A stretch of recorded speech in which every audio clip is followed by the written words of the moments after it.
Performing transactions. These are certain properties of transaction, or what is a transaction is atomicity. What a transaction fulfills? Atomicity. It should be atomic. That means either a transaction completes in all or nothing at all. That means a transaction should be in atomic state, whether it should be fully completed or not completed. It should not be in the partial state. This is called atomicity. This is the very first property of transaction. Second is consistency. That means a transaction must start in a consistent state and leave the system in a consistent state. That means if I'm going to update age, suppose if age is already 20, if I'm going to update the records by 1, then all records should be updated by 1.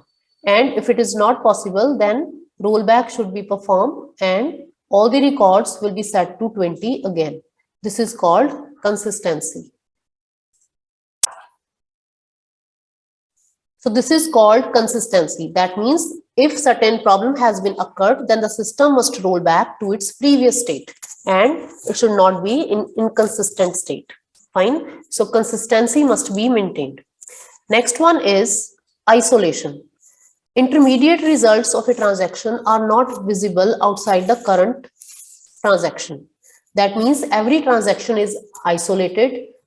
One transaction doesn't have to do with another transaction. This property is called isolation. And next is durability. Once a transaction was committed, the effects are persistent even after a system failure. That means once I have saved the record, complete record, it will be saved until or unless I have made some changes by myself on it or the administrator make changes on it. Otherwise, the records will be intact and permanent and will not be changed. This is called durability. So these are the 4 important properties of transaction: atomicity, consistency, isolation, and durability. These concepts must be known to you before working on databases. Next is, there are 2 commands which are very important: commit and rollback. In all the programs, we have used these 2 commands, commit and rollback. Whenever we perform a query and execute it, then we commit it, db.commit. That means all the changes are permanently stored on the database now. If we don't perform this statement, then all the changes are made on the RAM only. But when we save it by using db.commit, then all the changes are stored permanently on the hard disk. Similarly, if certain things have been gone wrong and some error has been occurred, then db.rollback is performed. That means the changes are reverted and no changes have been saved on the database. So these 2 commands are very important: commit operation and rollback operation. Commit is the operation which gives a green signal to database to finalize the changes. And after this operation, no change can be reverted back. Here is a simple example of commit method, that is db.commit. It's very simple to call. Just write the db object and .commit method.